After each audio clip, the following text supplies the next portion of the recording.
Praise the lord, హల్లెలూయా. అభిషేక స్వరం అనే ఈ మా కార్యక్రమంకు మరొకసారి మిమ్మల్ని అందరినీ ప్రేమపూర్వకంగా ఆహ్వానిస్తూ ఉన్నాను. ప్రభునందు ప్రియులరా, మీ అందరూ బాగున్నారా? ప్రతిదినము క్రమం తప్పకుండా ప్రార్థన చేస్తూ వాక్యం చదువుతున్నారా? మీ ఆత్మీయ జీవితంలో మీరు దినదినము ఎదగాలి అని నేను మీకు మనవి చేస్తూ ఉన్నాను. ఎక్కువగా వాక్యం చదవండి, ఎక్కువగా ప్రార్థన చేయండి. తప్పనిసరిగా దేవుడు మీ జీవితంలో గొప్ప కార్యాలు చేస్తాడు.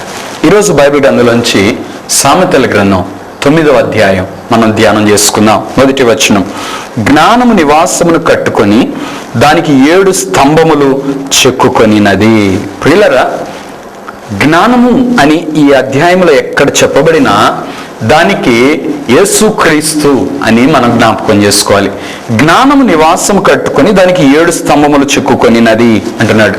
ప్రకటన గ్రంథంలో మనం చూస్తే 7 దీప స్తంభముల మధ్య సంచరించువాడు చెప్పు సంగతులేమనగా అని ఉంటది. అంటే మన దేవుడు 7 అనే అంకె, ఆ నంబర్ ఎందుకు ఆయనకు ఒక ప్రత్యేకమైనదిగా ఉంటది. యేసుక్రీస్తు ప్రభు సిలువలో 7 మాటలు పలికారు. ఈ సృష్టి క్రమాన్ని చేసినప్పుడు కూడా దేవుడు 6 రోజులు పనిచేసి 7వ రోజు తనదిగా తీసుకొని ఆ 7వ రోజు తను విశ్రాంతి తీసుకున్నట్లుగా దేవుని యొక్క వాక్యం చెప్తుంది. 7 అనే సంఖ్య దేవుడు తనదిగా ఒక ప్రత్యేకమైనదిగా దేవుడు నిర్ణయించుకున్నట్లు మనం చూస్తాం. ఇక్కడ మనం చూస్తే 7 స్తంభములు చెక్కుకొనినది అని మనం చూస్తున్నాం. 2వ వచనం, పశువులను వధించి ద్రాక్షారసమును కలిపి ఉన్నది, భోజన పదార్థములను సిద్ధపరిచి ఉన్నది, తన పనికత్తెల చేత జనులను పిలువనంపినది, పట్టణమందల మెట్టల మీద అది నిలిచి జ్ఞానము లేనివాడ ఇక్కడికి రమ్మని ప్రకటించుచున్నది, తెలివి లేని వారితో అది ఇట్లనుచున్నది, వచ్చి నేను సిద్ధపరిచిన ఆహారమును భుజించుడి, నేను కలిపిన ద్రాక్షారసమును పానము చేయుడి, ఇక జ్ఞానము లేని వార యొండక బ్రతుకుడి, తెలివి కలుగు చేయు మార్గములలో చక్కగా నడువుడి అని చెప్తుంది. ప్రియులారా, ఈ 9వ అధ్యాయ ప్రారంభంలో జ్ఞానము ప్రజలను ఆహ్వానిస్తున్నట్లుగా చెప్పబడుతుంది. ఎక్కడెక్కడ ఆహ్వానిస్తుందంట? జ్ఞానము లేనివాడా అని పిలుస్తుంది. పట్టణమందలి మెట్టల మీద అది నిలచి పిలుస్తా ఉన్నట్లుగా ఇక్కడ మనకి చెప్తున్నారు. తన పనికత్తెల చేత జనులను పిలువనంపిస్తా ఉంది. ప్రియులరా, ఈ దినాల్లో దేవుడు తన సేవకుల ద్వారా అనేక మందిని తన యొద్దకు రమ్మని పిలుస్తా ఉన్నాడు. ప్రియులారా, ఎక్కడెక్కడ ప్రకటించబడుతుంది సువార్త? ప్రతి గుమ్మంలో ప్రకటించబడుతుంది, ప్రతి వీధిలో ప్రకటించబడుతుంది, ప్రతి ఇంట్లో ప్రకటించబడుతుంది. ఈరోజు టీవీ ద్వారా మీరు వాక్యం వింటున్నారు అంటే దేవుడు మిమ్మల్ని తన యొద్దకు రమ్మని పిలుస్తున్నాడు అని మీరు గ్రహించాలి అని మనవి చేస్తున్నాను. తర్వాత అంటున్నాడు, అది తెలివిలేని వారితో ఇట్లా అంటుంది, వచ్చి నేను సిద్ధపరిచిన ఆహారాన్ని భుజించండి, నేను కలిపిన ద్రాక్షారసమును పానము చేయుడి. ప్రియులరా, యేసుక్రీస్తు ప్రభు శరీరధారిగా ఈ లోకంలో జీవించిన కాలంలో ఆహారముగా రొట్టెలు భుజించారు, పానముగా ద్రాక్షారసాన్ని పానం చేశారు. యేసయ్య శరీరానికి సాదృశ్యంగా రొట్టెను చెప్పారు, యేసయ్య కాచిన రక్తములకు సాదృశ్యంగా ద్రాక్షారసమును పోల్చారు. అలాగే శిష్యులతో కలిసి యేసయ్య ఆ దినమున ఆ పస్కాను ఆచరించే సందర్భంలో ఆయన చెప్తాడు, పరలోకంలో మరలా మీతో కలిసి దీనిని త్రాగు వరకు మరలా దీన్ని నేను త్రాగను అని యేసయ్య చెప్తారు. అంటే దాని అర్థం ఏంటంటే పరలోకంలో ఒక విందు ఉంది, ఆ విందులో అక్కడ ద్రాక్షారసం త్రాగే ఒక గొప్ప అనుభవం ఉంది. అలాగే యేసుక్రీస్తు ప్రభువుతో పాటు బల్లారాధనలో పాల్గొనే ఒక గొప్ప అనుభవం అక్కడ ఉంది. అందుకే ఆయన పిలుస్తున్నాడు, రండి నా విందుకు రండి, ఆహారం సిద్ధపరచబడి ఉన్నది అని చెప్తున్నాడు. కొత్త నిబంధనలు మనం గమనిస్తే ఒక రాజుగారు విందును సిద్ధపరిచి ఆ రాజ్యంలో ఉన్న ప్రజలందరినీ ఆయన ప్రత్యేకంగా ఆహ్వానించాడట. పలానా వాళ్ళు, పలానా వాళ్ళు, పలానా వాళ్ళు, పలానా వాళ్ళు, మీరందరూ రండి అని పిలిచాడట. వాళ్ళు పిలవబడిన వారు ఏం చేశారంటే, ఒకడేమో నేను పొలానికి వెళ్తున్నాను అన్నాడు, ఇంకొకడేమో ఇంకో చోటకి వెళ్తున్నాను అన్నాడు, ఇంకోడేమో ఇంకో పని మీద వెళ్తున్నాను అన్నాడు. అంటే మొత్తానికి సాకులు చెప్పారు కానీ విందుకు రావటానికైతే ఇష్టపడలేదు. ఆఖరికి ఆ రాజుగారు అంటాడు, ఈ పిలువబడిన వాళ్ళు పాత్రులు కాదు, మీరు రాజమార్గంలోనికి వెళ్ళి అక్కడున్న వాళ్ళందరినీ తీసుకురండి, అంగహీనులను, గ్రుడ్డివారిని, కుంటివారిని, బలహీనులను వాళ్ళందరినీ తీసుకుని రండి అంటాడు. రాజ వీధుల్లోనికి పంపించి వాళ్ళందరినీ తీసుకుని రండి అంటున్నాడు. ప్రియులారా, యేసుక్రీస్తు ప్రభువారు ప్రజలందరూ రక్షించబడాలి అని తన విందులో పాలుపంపులు పొందాలి అని ఆయన కోరుకుంటూ ఉన్నాడు. అందుకే సర్వజనులారా కూడి రండి అని దేవుని యొక్క వాక్యం చెప్తుంది. ప్రయాసపడి భారం మోసుకొనుచున్న సమస్త జనులారా నా యొద్దకు రండి అని దేవుని వాక్యం చెప్తుంది. ఇట్లా దేవుడు అందరినీ పిలుస్తున్నాడు. భూదిగంత నివాసులారా నా వైపు చూడండి అని చెప్తున్నాడు. అట్లా అందరినీ తన యొద్దకు పిలుస్తున్నాడు. ఎందుకంటే ఒక విందు కొరకు. ఇక్కడ జ్ఞానం పిలుస్తున్నట్లుగా మనం చూస్తున్నాం. ఆలోచన చెప్తున్నాడు, ఇక జ్ఞానం లేని వారై ఉండక బ్రతకండి, ఇక నుంచి జ్ఞానం కలిగి బతకండి అని చెప్తున్నాడు. వాక్యానుసారమైన జ్ఞానం కలిగి బతకండి, దేవుని గూర్చిన జ్ఞానం కలిగి బతకండి. లోక జ్ఞానం పనికిరాదు. లోక జ్ఞానం కోసం పిల్లల్ని ఎంత చదివిస్తున్నారండి, ఎన్ని వేల రూపాయలు ఖర్చు పెడుతున్నారు. ఉదయం నుంచి సాయంత్రం వరకు ఈ దినాల్లో పిల్లలు ఎంత కష్టపడి చదువుతున్నారు. కారణం ఏంటి అంటే లోక జ్ఞానం కొరకు బాగా చదువుకోవాలి, మంచి ఉద్యోగం తెచ్చుకోవాలి ఆ జ్ఞానంతో, తర్వాత ఆ జ్ఞానంతో కొంత డబ్బు సంపాదించాలి. ఇవన్నీ బాగానే ఉన్నాయి, కానీ నీ ఆయుష్ ఎంత, నువ్వెన్ని దినాలు ఈ లోకంలో బ్రతుకుతావంటే దానికి సమాధానం లేదు. చూసారా, క్షణికమైపోయి స్థిరత్వం లేక గతించిపోయే వాటి కోసం ప్రతి మనిషి ఆ జ్ఞానాన్ని సంపాదించుకోవాలి, ఎంతో కష్టపడుతున్నాడు. కానీ బైబిల్ రోజులో ఎంతసేపు చదువుతున్నారండి? వాక్యము సంబంధమైన జ్ఞానాన్ని మీరు ఎంత సంపాదించుకున్నారు? దైవిక జ్ఞానాన్ని మీరు ఎంత పొందుకున్నారు? ఇది స్థిరంగా నిలబడింది, పర్మనెంట్ అన్నమాట. నువ్వు చచ్చిపోయినా ఈ వాక్యం నీలో నుండి పోదు. ఈ లోకంలో సంపాదించుకునే శ్రేష్టమైన ఆస్తి. యేసయ్య అన్నాడు, మరియ యేసయ్య పాదముల దగ్గర కూర్చొని ఆయన మాటలు వింటుంటే, మరియ ఉత్తమమైనది ఏర్పరచుకుంది, అది ఆమె యొద్ద నుండి ఎవరు తీసివేయలేరు అన్నాడు. మరి అంత శ్రేష్టమైన జ్ఞానముని కొరకు మనం ఎంత కష్టపడుతున్నాం. దేవుని వాక్యం అనుదినం చదివే అలవాటు మీకుందా? తప్పనిసరిగా చదవండి ప్రియులారా. ఈ జ్ఞానాన్ని సంపాదించుకోండి. జ్ఞానము లేని వారుగా ఇక మీరు బ్రతకద్దు, దేవుడు లేని వారుగా ఇక మీరు బ్రతకద్దు, దేవుని కలిగిన వారుగా మీరు జీవించండి అని చెప్తుంది. ప్రియులారా, ఏ వ్యక్తి జీవితంలో యేసుక్రీస్తు ప్రభువు ఉంటాడో ఆ వ్యక్తి జీవితంలో వెలుగు కలుగుతుంది. ఏ వ్యక్తి జీవితంలో యేసుక్రీస్తు ప్రభువు ఉండడో ఆ వ్యక్తి జీవితంలో చీకటి. ఏ ఇంట్లో యేసుక్రీస్తు ప్రభువుకు ఇష్టంగా ఆ ఇల్లు ఉంటుందో, పరిశుద్ధంగా ఉంటుందో ఆ ఇంట్లో దేవుని మహిమ ఉంటుంది. ఏ ఇంట్లో యేసుక్రీస్తు ప్రభువునికి ఇష్టం లేని కార్యాలు జరుగుతాయో అక్కడ సాతాను చీకటి శక్తులు ఉంటాయి. అది ఎంతో బాధాకరం. ప్రియులారా, మరి మీ గృహంలో ఎవరున్నారు? కొంతమంది ఇంటి మీద ఈ గృహమునకు యేసే అధిపతి అని పెడతారు, కానీ ఇంట్లో మాత్రం సినిమా పాటలు మోగుతూ ఉంటాయి. అంటే ఇప్పుడు యేసు ప్రభు ఆ ఇంటికి అధిపతిగా ఉండి మీరు సినిమా పాటలు ఏమని నడిపించాడా? బూతులు తిట్టుకుంటూ ఉంటారు, అక్రమ సంబంధాల్లో జీవిస్తూ ఉంటారు, గొడవలు కొట్లాటల్లో ఉంటుంటారు, రకరకాల చెడ్డ కార్యాలన్నీ ఆ ఇంట్లో జరుగుతూ ఉంటాయి. ఏమండి, యేసుక్రీస్తు ఆ ఇంటికి అధిపతిగా ఉండి అలాంటి కార్యాలు జరిపిస్తున్నాడా? ఆయన పరిశుద్ధుడు, ఆయన ఎన్నడూ పాపంతో ఆయనకి సంబంధం ఉండదు. ఆయనలో పాపం లేదు, ఆయన క్రియ చేసే చోట పాపం ఉండదు. దేవుడు మన పరిశుద్ధ మార్గంలోకి తీసుకుని వచ్చేస్తాడు. మరి ఈ రోజున మీ జీవితానికి ఎవరు అధిపతి? మీ ఇంటికి ఎవరు అధిపతి? మీ ఇంట్లో యేసయ్య ఉన్నాడా? మీరు దేవుని కలిగిన వారిగా ఇక జీవించండి, దేవుని సంబంధమైన జ్ఞానం కలిగిన వారిగా జీవించండి. లేని దినాలు ఎడుదిరిగి మీరు వెనక్కి తేలేరు. పోయిన దినాలు పోయినాయి, ఉన్న దినాలైనా కాపాడుకోమని దేవుని వాక్యం మనవి చేస్తుంది. 7వ వచనం, అపహాసకులకు బుద్ధి చెప్పువాడు తనకే నింద తెచ్చుకొనును, భక్తిహీనులను గద్దించువానికి అవమానమే కలుగును. ప్రియులరా, ఇక్కడ ఒక శ్రేష్టమైన సత్యాన్ని భక్తుడు ఇక్కడ తెలియజేస్తున్నాడు. అపహాసకులు ఎవరు వీళ్ళంటే, ఎప్పుడు ఇతరులను చూసి ఎగతాళిగా నవ్వేవాళ్ళు, ఎగతాళిగా మాట్లాడేవాళ్ళు. వీళ్ళకి విమర్శించటమే పని, మరొకటి అంటూ వీళ్ళకి పని లేదు. ఎప్పుడు అపహాసిస్తూ ఉంటారన్నమాట. అలాంటి అపహాసకులను ఎవరైనా బుద్ధి చెప్పాలని ట్రై చేస్తే నింద తన మీదకి వేస్తారట ఆ అపహాసకులు. చూసారా, అపహాసకులకు బుద్ధి చెప్పొద్దు, అలా చెప్తే తనకు తాను నింద తెచ్చుకున్న వ్యక్తులుగా ఉంటారట. అపహాసకులతో కూర్చోవద్దని దావీదు కీర్తన మొదట్లో చెప్తున్నాడు. తండ్రి ఏమో అపహాసకులు కూర్చునే చోట కూర్చోవద్దు అన్నాడు. కుమారుడైన సొలొమోను ఏమని చెప్తున్నాడు? అపహాసకులకు బుద్ధి చెప్పడానికి మీరు ట్రై చేయొద్దు, వాళ్ళు వినరు, వాళ్ళ హృదయాలు దేవునికే మూయబడ్డాయి. ఇంకా మీ మాటలు ఎట్టింటారు చెప్పండి? అవును ప్రియులారా, దేవునికి ఏ హృదయం తెరవబడుతుందో ఆ వ్యక్తి గద్దింపును స్వీకరిస్తాడు. దేవుని గద్దింపుకి ఏ వ్యక్తి అయితే లోబడడో, దేవుని మీద ఏ వ్యక్తి అయితే తిరుగుబాటు చేస్తా తన ఇష్టానుసారంగా బ్రతుకుతాడో ఆ వ్యక్తికి ఎవరైనా బుద్ధి చెప్పినా విండండి. ఆ వ్యక్తి అవసరమైతే వాళ్ళని ద్వేషిస్తాడు, వాళ్ళని చులకనగా మాట్లాడతాడు, వాళ్ళని దూషిస్తూ మాట్లాడతాడు, వాళ్ళని ద్వేషిస్తాడు.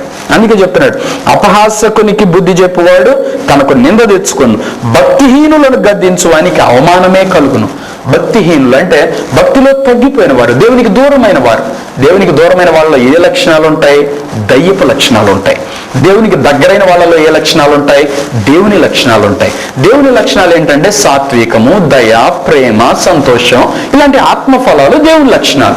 దయ్యపు లక్షణాలు ఏంటో తెలుసా? కోపం, చిరాకు, ద్వేషం, దూషణ, గొడవలు, కొట్లాటలు, సమస్త నాశనం, ఇవన్నీ దయ్యపు లక్షణాలు.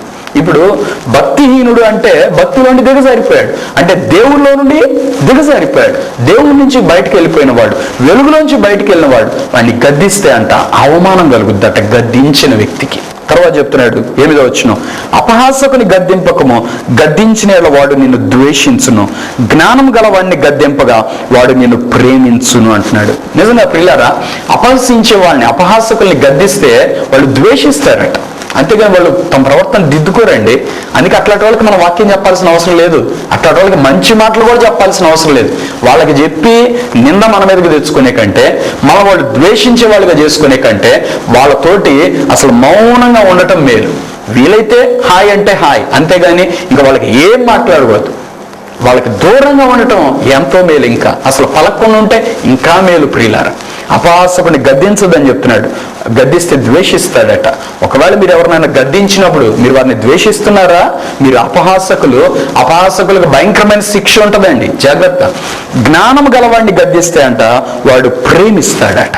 నిజంగా ప్రియులారా, నా మేలు కోరి కదా నాకు చెప్పాడు, నన్ను ప్రేమిస్తున్నాడు కదా అందుకే కదా నాకు చెప్పాడు, నేను బాధపడకూడదని కదా నాకు చెప్పాడు, నాకు నష్టం కలగకూడదని కదా నాకు చెప్పాడు, నాకు అవమానం రాకూడదని కదా నాకు చెప్పాడు అని జ్ఞానం గలవాడు ఆలోచించి చెప్పిన దాన్ని విని ఎవరైతే గద్దించారో, ఎవరైతే బుద్ధి చెప్పారో ఆ వ్యక్తిని అంట ప్రేమిస్తాడట. ఈ దినాల్లో చూడండి, కొంతమంది సేవకులు గద్దిస్తే ద్వేషించేవారు ఉంటారు. అసలు నా సేవకుడు నాకు ఎందుకు ఈ మాట చెప్పాడు, నా సేవకుడు ఎందుకు నన్ను ఈ రీతిగా దిద్దటానికి ప్రయత్నం చేశాడు, నాలో లోపముందేమో అని పరిశీలించుకోకుండా ద్వేషిస్తారట, చులకనగా మాట్లాడతారంట. నిజంగా ఒక మాట చెప్తున్నా చూడండి, ఈ అపహాసకులు జ్ఞానం లేని వాళ్ళు ఎలాంటి వాళ్ళు అంటే, వీళ్ళకి మనం ఏదైనా చెప్పామనుకోండి, ముందు నీ సంగతి చూసుకో అంటారు, ముందు నీ సంగతి చూసుకో అంటారు. వాళ్ళకి చెప్పి అంతదాకా తెచ్చుకోవటం మనకెందుకండి? కాబట్టి మన సంగతే మనం చూసుకుందాం. అపహాసకులకి ఏమీ చెప్పద్దు. యేసయ్య కూడా ఒక మాట చెప్పాడు, పందుల ఎదుట మీ ముత్యాలు వెయ్యొద్దు అన్నాడు. పంది స్వభావం ఏంటో తెలుసా? దానికి నువ్వు ఎంత చెప్పినా అది వెళ్ళి బురద గుంటలోనే పడుకుంటానంటది, బురదలోనే దొరుకుతానంటది. ఆ పంది ఎదుట నువ్వు ముత్యం వేస్తేనంట అవి ముత్యములను కాళ్ళతో త్రొక్కి, అంటే ముత్యం ఏంటో దానికి ఏం తెలుసు? దానికి తెలిసిందల్లా ఒకటి బురద. బురద ఏం చేస్తుంది? పంది కాళ్ళతో తొక్కుతుంది. అలాగే ముత్యం అని కూడా తెలియదు దానికి, దాని కాళ్ళతో తొక్కి ఎవరైతే ఆ ముత్యాలు వేశారో వాళ్ళ మీద పడి వాళ్ళని చీల్చి వేస్తాడట. నిన్ను గాయపరిచేలా మాట్లాడతారు ఈ పందిలా జీవించే అటువంటి స్వభావం కలిగిన వారు. దేవుని యొక్క వాక్యం చెప్తుంది, భక్తిలో నుండి దిగజారిపోయిన వాళ్ళని 2 జంతువులతో పోల్చాడు దేవుడు. ఒకటి కుక్క, రెండవది పంది అన్నాడు. కుక్క తను వాంతి చేసుకున్నది మరలా తింటదంట, అంటే తాము అసహించుకున్న దాన్ని వాళ్ళు మరలా ప్రేమించి దాన్నే చేస్తారట. పంది ఎంత వెళ్ళొద్దనుకున్నా అది ఆడకెళ్ళొద్దంట. అంటే జయించలేని పాపాలు ఏ వ్యక్తిలో అయితే ఉంటాయో ఆ వ్యక్తి జీవితం పందితో పోల్చబడింది. అలాంటి జయించలేని పాపంలో పడిపోతున్న వ్యక్తికి లాస్ట్కి ఏమైపోతుందంటే తన హృదయాన్ని కఠినం చేసుకొని ఇంకా నేను దీన్ని జయించలేను కాబట్టి నేను దీనిలోనే ఉంటాను అనుకుంటాడట. ఎంత ప్రమాదం అండి! ఒక వ్యక్తి దారిలో నడుస్తున్నాడు, బురద గుంటలో పడ్డాడు, దాని నుండి లేవాలి, కడగబడాలి, దాని నుంచి బయటకు రావాలి. అంతేగాని నేను దీంట్లో పడ్డాను ఇంక దీంట్లోనే ఉంటాను అనుకుంటే అంతకంటే అజ్ఞానం ఇంకోటి లేదు కదండి. కాబట్టి ఆ పంది దాంట్లో ఉంటది. అదే ఏదన్నా గొర్రెను చూడండి, గొర్రెకి కానీ చిన్న బురదైనా ఇక అది ఒప్పుకోదండి. అది దులుపుకున్న దాకా దానికి మనశ్శాంతి ఉండదు, దాన్ని కడిగిన దాకా దానికి మనశ్శాంతి ఉండదు. ఇక యజమాని చుట్టూ తిరుగుతుంది, అక్కడిక్కడ రాసుకుంటూ ఉంటుంది. ప్రియులరా, ఒక పరిశుద్ధుడి జీవితంలో ఏ రీతి అయిన పాపం కొంచెం అంటిందని తెలిసినా ఇక తనకి మనశ్శాంతి ఉండదండి. పశ్చాత్తాపడుతుంటాడు, కన్నీరు గారుస్తుంటాడు, సారీ చెప్తుంటాడు, ప్రార్థన చేసుకుంటూ ఉంటాడు, సారీ ప్రభు అంటుంటాడు, మనుషులతో చెప్తుంటాడు. ఎందుకంటే అది గొర్రె, దానికి చిన్న బురద అంటినా ఒప్పుకోదు. పంది అనుకో, దానికి బురద ఎంత పడినా దానికి దిగులు లేదు. ఇక అట్లాంటి వాళ్ళకి చెప్పొద్దు అంటున్నాడు దేవుడు. తర్వాత 9వ వచనం, జ్ఞానము గలవానికి ఉపదేశము చేయగా వాడు మరింత జ్ఞానమునందును, నీతి గలవానికి బోధ చేయగా వాడు జ్ఞానాభివృద్ధి పొందును అంటున్నాడు. జ్ఞానం గలవాడికి ఉపదేశం చేస్తే అంటే వాడు ఇంకా జ్ఞానాన్ని నేర్చుకుంటాడట. నీతి గలవానికి ఉపదేశం చేస్తే అంట వాడు జ్ఞానాభివృద్ధి పొందుతాడట. ఇక్కడ మరలా చెప్తున్నాడు 10వ వచనం, యెహోవా యందు భయభక్తులు కలిగి ఉండుటయే జ్ఞానమునకు మూలము, పరిశుద్ధ దేవుని గూర్చిన తెలివియే వివేచనకు ఆధారము. ప్రియులారా, జ్ఞానం కావాలంటే దేవుని యందు భయభక్తులు కలిగి ఉండాలంటండి. తర్వాత అన్నాడు వివేచన కావాలంటే పరిశుద్ధ దేవుని గుర్చిన తెలివి కావాలట. దేవుని గుర్చిన తెలివి మన జీవితంలో ఉంటే అదేనండి వివేచన. కాబట్టి మన జీవితంలో ఆ తెలివిని మనం నేర్చుకుందాం ప్రియులారా. 11వ వచనం, నా వల్ల నీకు దీర్ఘాయువు కలుగును, నీవు జీవించే సంవత్సరములు అధికములగును. ఎవరు నా వలన అంటున్నారు? జ్ఞానం అంటుంది, అంటే దేవుని వాక్యం అంటుంది, దేవుడు అంటున్నాడు. అవును ప్రియులారా, ఈ లోకంలో మనకు ఆయుష్ కలగాలంటే అది దేవుని వల్లనే కలుగుతుంది. నీవు జీవించే సంవత్సరంలో అధికంలో అవుతాయంట. 12వ వచనం, నీవు జ్ఞానివైన ఎడల నీ జ్ఞానము నీకే లాభకరమగును, నీవు అపహసించిన ఎడల దాన్ని నీవే భరింపవలను. ప్రియులారా, ఇక్కడ ఒక చక్కని హెచ్చరికను తెలియజేస్తున్నాడు భక్తుడు. నువ్వు జ్ఞానివా, నీ జ్ఞానం వల్ల నీకు లాభం కలుగుతుందట. నువ్వు అపహాసకుడువా, ఇతరులను అపహసిస్తూ ఉంటావా, నీవు అపహసించిన దానిని నీవు భరించాల్సి వస్తుందట. నిజంగా ప్రియులారా, తృణీకరించొద్దు, మీరు తృణీకరించబడతారు. ఎగతాళి చేయొద్దు, ఖచ్చితంగా ఎక్కడో చోట మీరు ఎగతాళి చేయబడతారు. మీరు ఏది విత్తుతారో దాన్నే కోస్తారు. మీరు ఘనతను విత్తండి. అందుకే బైబిల్లో దేవుని వాక్యం చెప్తుంది, సహోదరులంట ఒకరికంటే ఒకరిని ఘనముగా ఎంచుకోవాలంట. నా సహోదరుడు నాకంటే ఎంతో శ్రేష్ఠుడు, నా సహోదరుడు నాకంటే గొప్పవాడు, నాకంటే పరిశుద్ధుడు.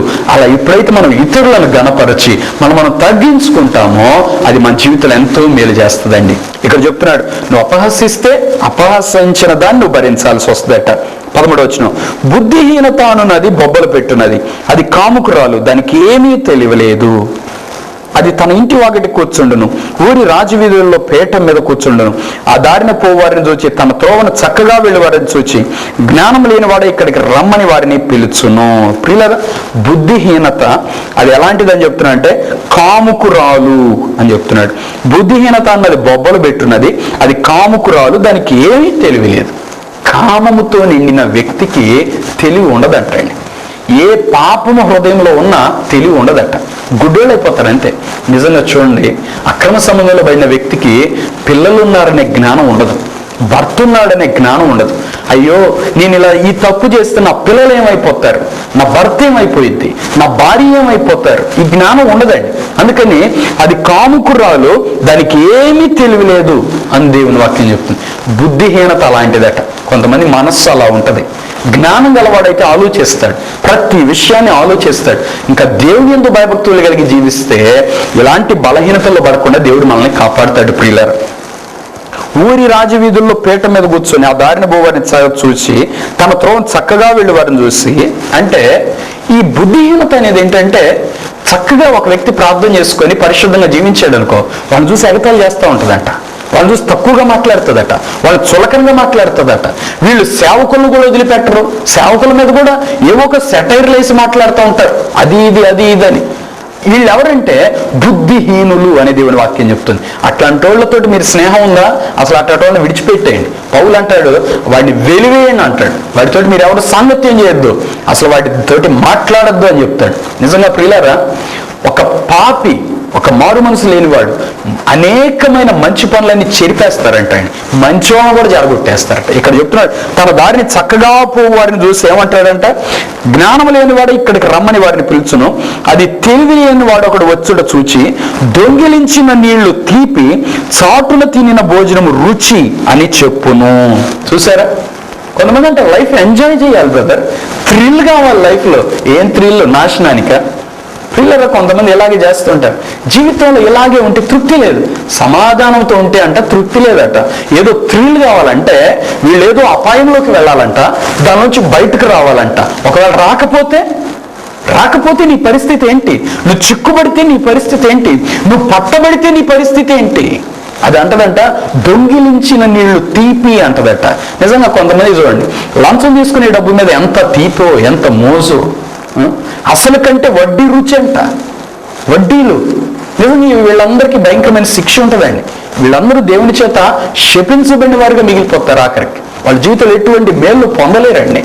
అందుకే ఇక్కడ చెప్తున్నాడు, చాటును తిన్న భోజనం రుచి అని చెప్తుందట, దొంగిలించి నీళ్లు తీపి అని చెప్తుందట. అయితే అక్కడ చెప్తున్నాడు చూడండి, ఆఖరి వచ్చిన 18వ వచనం, అయితే అచ్చట ప్రేతలు ఉన్నారని, దాని ఇంటికి వెళ్ళి వారు పాతాళ కోపములో ఉన్నారని వారికి ఎంత మాత్రం తెలియలేదు.